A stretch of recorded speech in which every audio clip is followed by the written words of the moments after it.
Recently আয়না ঘরের কিছু ছবি প্রকাশিত হয়েছে সোশ্যাল মিডিয়ায়, দেখেছেন আপনারা?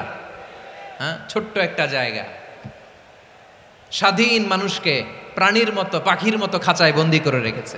কখন দিন কখন রাত কিছু জানে না, বছরের পর বছর কেটে গিয়েছে। গুম, যেটা সবচাইতে বড় মানবতা বিরোধী অপরাধ।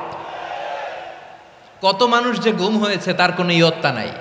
বলেন, আওয়াজ করে বলেন, আমরা একটা শান্তির সমাজ চাই কি চাই না? আমরা একটা সমৃদ্ধ বাংলাদেশ চাই কি চাই না? আমরা একটা মানবিক বাংলাদেশ চাই কি চাই না? এই আয়াতে আল্লাহ তাআলা একটা মানবিক সমাজের রূপরেখা টেনেছেন। তার প্রথম কথা হচ্ছে ইন্নাল্লাহা ইয়ামুরু বিল আদল। আল্লাহ তাআলা তোমাদেরকে আদলের নির্দেশনা দেয়, সুবিচার সুশাসনের নির্দেশনা দেয়। যে সমাজে আদল থাকে না সেই সমাজে জুলুম মানুষের ঘাড়ে চেপে বসে। আদলের বিপরীত হচ্ছে জুলুম। আদলের বিপরীত কি? জুলুম বা জাওর, অত্যাচার, অবিচার, বৈষম্য। এই যে বৈষম্য বিরোধী ছাত্র আন্দোলন কমন পড়ছে? এই যে একজন সমন্বয়ক তো দেখা করলো আমার সাথে। জুলুম মানে হচ্ছে বৈষম্য। বৈষম্যের স্থান ইসলামে নাই, অবিচারের স্থান ইসলামে নাই, জুলুমের স্থান ইসলামে নাই। আল্লাহ তাআলা বলেন যে আমি জুলুমকে নিজের জন্য হারাম করেছি এবং তোমাদের জন্য হারাম করেছি। বিশ্বনবী ফরমান, আল্লাহ তাআলা বলেন হাদিসে কুদসিতে, ইয়া ইবাদি ইন্নী হারামতুয যুলমা আলা নাফসি ওয়া জাআলতুহু বাইনাকুম মুহাররামান ফালা তাযালামু। আমার গোলামেরা শোনো, নিশ্চয় আমি আল্লাহ তাআলা জুলুমকে আমি আমার উপরে হারাম করেছি, অনুরূপভাবে জুলুম করাকে তোমাদের উপরেও হারাম করেছি। ফলে ফালা তাযালামু, তোমরা একে অপরের সাথে জুলুম করো না। খবরদার, জুলুমের সাথে আমাদের কোনো সম্পর্ক নাই। আল্লাহ তাআলা আদলের আদেশ দিয়েছেন, আদালতের আদেশ দিয়েছেন, সুশাসনের ন্যায় বিচারের আদেশ দিয়েছেন। ইন্নাল্লাহা ইয়ামুরু বিল আদল, আমাদেরকে আদল প্রতিষ্ঠা করতে হবে। জুলুমের সাথে ইসলামের কোনো সম্পর্ক নাই। আল্লাহ তাআলা জালিমদের জন্য কঠিন শাস্তি প্রস্তুত করে রেখেছেন। যারা এই আদলকে ভুলুণ্ঠিত করে জুলুমের রাস্তায় হাঁটতে চায় তাদের প্রাপ্য কিয়ামতের ময়দানে বুঝিয়ে দিবে কে? আল্লাহ তাআলা তাদের প্রাপ্যকে বুঝিয়ে দিবেন। এজন্য বিশ্বনবী বলে, খবরদার, তোমরা ইনসাফ করবে, আদল করবে, জুলুম করবে না। আয-যুলমু যুলুমাতুন ইয়াউমাল কিয়ামা, জুলুম কিয়ামতের দিন অন্ধকার হয়ে জালিমের ঘাড়ে চেপে বসবে। আবার বিশ্বনবী বলতেন, ইত্তাকি দাওয়াতাল মাজলুম, খবরদার, তোমরা মজলুমের কান্নাকে ভয় করো। ফাইন্নাহু লাইসা বাইনাহু ওয়া বাইনাল্লাহি হিজাব, কেননা মজলুমের কান্নার মাঝে আর আল্লাহর আরশের মাঝে কোনো পর্দা থাকে না। বিশ্বাস হয়? এই কথা বিশ্বাস হয়? এর জলজ্যান্ত প্রমাণ তো আমরা নিজেরাই দেখলাম। হ্যাঁ, মজলুমের কান্না ফুলে ফেপে মহিরুহ হয়ে পাহাড়ের মতো হয়ে বিস্ফোরিত হয়ে জালিমের মসনদকে ছারখার করে দিয়েছে। এর প্রমাণ তো আমরা নিজেরাই তো দেখলাম। জালিমের পরিণতি কি হয় আমরা জীবদ্দশাই তো দেখলাম। এমনও কোনো জুলুম নাই যে হয় নাই, ঠিক কিনা বলেন? আহারে জুলুম, আহারে জুলুম। রিসেন্টলি আয়না ঘরের কিছু ছবি প্রকাশিত হয়েছে সোশ্যাল মিডিয়ায়, দেখেছেন আপনারা? হ্যাঁ, ছোট্ট একটা জায়গা স্বাধীন মানুষকে প্রাণীর মতো পাখির মতো খাঁচায় বন্দি করে রেখেছে। কখন দিন কখন রাত কিচ্ছু জানে না, কখন দিন কখন রাত কিছু জানে না, বছরের পর বছর কেটে গিয়েছে। এক্সট্রা জুডিশিয়াল কিলিং এর কোনো হিসাব নাই, বিচার বহির্ভূত হত্যা, এনফোর্স ডিসঅ্যাপিয়ারেন্স, গুম, যেটা সবচাইতে বড় মানবতা বিরোধী অপরাধ। কত মানুষ যে গুম হয়েছে তার কোনো ইয়ত্তা নাই। যেই ফ্যামিলির সদস্য গুম হয়েছে তারা কি ওই লোকটার জন্য মাগফিরাতের দোয়া করবে নাকি সুস্বাস্থ্যের দোয়া করবে তারা নিজেরাও জানতো না, কারণ জানে না ও বেঁচে আছে না মরে গেছে। আহা, বিডিআর নওজোয়ানদের যারা ছাড়া পেল দেখলাম, বিনা অপরাধে, কোনো অন্যায় ছাড়া অপরাধ ছাড়া তাদের জীবন থেকে, তাদের তারুণ্যের, তাদের যৌবনের 15 বছর 16 বছর 17 বছর নাই, 6 মাস বয়সের ছোট বাচ্চাকে রেখে জেলে গেছে। 6 মাসের মেয়ে বেরোয় দেখে মেয়ের বয়স 17 বছর। মেয়ে বাবারে চিনে না, বাবা মেয়েরে চিনে না। মেয়েকে এখন বিয়ে দিয়ে আরেক ছেলের হাতে তুলে দিবে। মেয়ের শৈশব বাবা দেখে নাই, মেয়ের কৈশোর বাবা দেখে নাই, মেয়ের তারুণ্য দেখে নাই।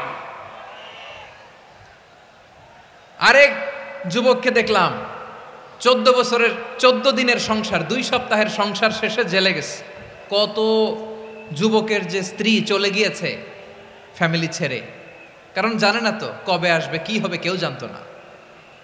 দাম্পত্য জীবনের মাত্র 14 দিনের স্মৃতি, এই স্মৃতিকে আঁকড়ে ধরে এক বোন 16টা বছর 17টা বছর কাটিয়ে দিয়েছে। আমি নিউজটা দেখে ভাবলাম, আমার এই বোনের প্রতিটি দিন কিভাবে কেটেছে, প্রতিটি রাত কিভাবে কেটেছে, প্রতিটি ক্ষণ কিভাবে কেটেছে।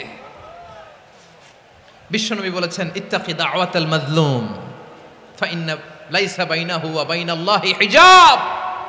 মাজলুমের কান্নাকে ভয় করো, কারণ মাজলুমের কান্না আর আল্লাহর মাঝে কোনো পর্দা থাকে না। আমরা আর এরকম কোন জুলুম বাংলাদেশে দেখতে চাই না, জোরে বলেন ঠিক কিনা? আর কেউ নতুন করে জালিম হোক আপনারা চান? আবার নতুন করে কেউ ফ্যাসিস্ট হোক আপনারা চান? এক দল আরেক দলকে নিশ্চিহ্ন করার রাজনীতিতে মেতে উঠুক এটা আপনারা চান? আমরা বাংলাদেশকে আদল দিয়ে সাজাতে চাই। আমরা এই 56,000 বর্গ মাইলের প্রতিটা ইঞ্চি মাটিকে কোরআনের আইন দিয়ে সাজাতে চাই। রাজি আছেন আপনারা? কারা কারা রাজি দেখান হাত তুলে আল্লাহকে।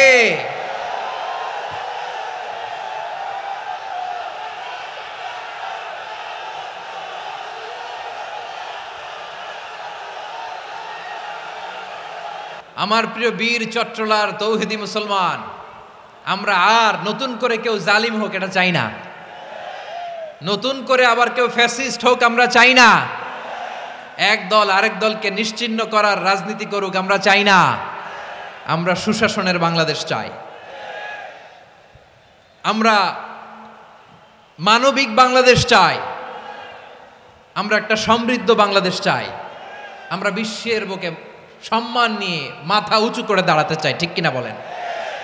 আল্লাহ বললেন, এটা যদি তোমরা চাও, একটা সমৃদ্ধ সমাজ যদি বিনির্মাণ করতে চাও, মানবিক সমাজ যদি বিনির্মাণ করতে চাও, আমি তোমাদেরকে সেজন্য প্রথমে আদালতের নির্দেশ দিলাম। ইন্নাল্লাহা ইয়া'মুরু বিল আদল, নিশ্চয় আল্লাহ তাআলা তোমাদেরকে ন্যায় বিচার সুশাসন এটার আদেশ দেন। সুবহানাল্লাহ।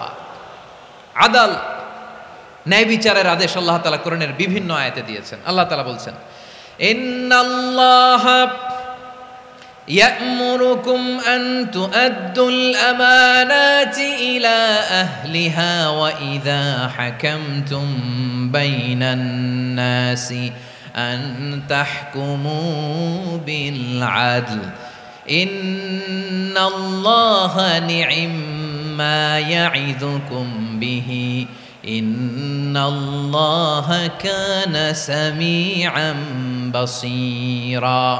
আল্লাহ আদেশ দিচ্ছেন, যে ব্যক্তি আমানতের হকদার তার হাতে তোমরা আমানত পৌঁছে দাও, আর যখন তোমরা বিচার কার্য করবে, বিচার ফয়সালা করবে, আদালতের সাথে করো। সুবহানাল্লাহ বলেন। ওয়া ইযা হাকামতুম বাইনান নাসি আন তাহকুমু বিল আদল, আদালতের সাথে করবা। আল্লাহ তাআলা বলেন, যারা জাজ হবে, বিচারক হবে, তাদের যদি বাদী বিবাদীর কারো সাথে শত্রুতা থাকে, কারো সাথে যদি কোনো ধরনের রেষারেষি থাকে, আল্লাহ বলেন বিচার কার্য করতে যে ওই শত্রুতা রেষারেষির কারণে আদালতের বাইরে যে অবিচার করে বিচার করো না। ওয়ালা ইয়াজরিমান্নাকুম শানাআনু কওমিন আলা আল্লা তা'দিলু ই'দিলু হুয়া আকরাবু লিত্তাকওয়া ওয়াত্তাকুল্লাহা ইন্নাল্লাহা খাবীরুম বিমা তা'মালুন। খবরদার কোন জাতির প্রতি, কোন গোষ্ঠীর প্রতি, কোন গোত্রের প্রতি আক্রোশ যেন তোমাদেরকে ন্যায় বিচার থেকে দূরে সরিয়ে না দেয়, বরং আমি আল্লাহর আদেশ হলো ই'দিলু, তোমরা আদল করো, ন্যায় বিচার করো, সুবিচার করো, সুশাসন প্রতিষ্ঠা করো। হুয়া আকরাবু লিত্তাকওয়া, এটাই তাকওয়ার সবচেয়ে কাছাকাছি। সুবহানাল্লাহ বলেন। কোরআনের বিভিন্ন আয়াতে আল্লাহ তাআলা স্পেসিফিকলি ধরে ধরে বিচার করার সময় আমরা যেন আদল করি সেটা বলেছেন। কোরআনের কোন কোন জায়গায় আল্লাহ তাআলা এই আল আদ শব্দটা ব্যবহার করেছেন। আবার একই জিনিস ইনসাফ, সুবিচার, সুশাসন, ন্যায় বিচার, ন্যায়পরায়ণতা বুঝাতে আল্লাহ তাআলা কখনো কখনো আল কিসত শব্দটা ব্যবহার করেছেন। আওয়াজ করে সবাই বলুন আল কিসত। প্রিয় ভাইরা, সবাই আওয়াজ করে আমার সাথে সাথে বলুন আল কিসত। আল্লাহ তাআলা বলেন ওয়া ইন হাকামতা ফাহকুম বাইনাহুম বিল কিসতি ইন্নাল্লাহা ইউহিব্বুল মুকসিতিন।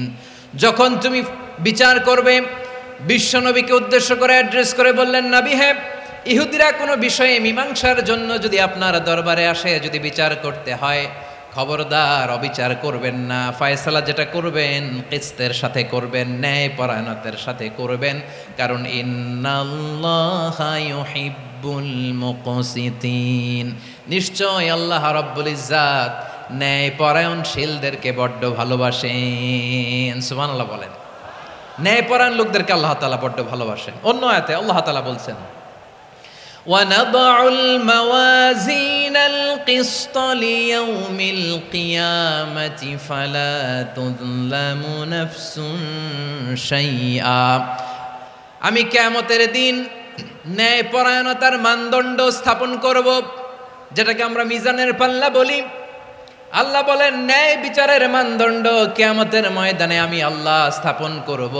সেদিন কারো প্রতি বিন্দু পরিমাণ, এক চুল পরিমাণ অবিচার করা হবে না, কোনো অবিচার করা হবে না। সেদিন সুশাসন হবে, সুবিচার হবে, ন্যায় পরায়ণতার সাথে বিচার হবে। আওয়াজ করে পড়েন আল্লাহু আকবার।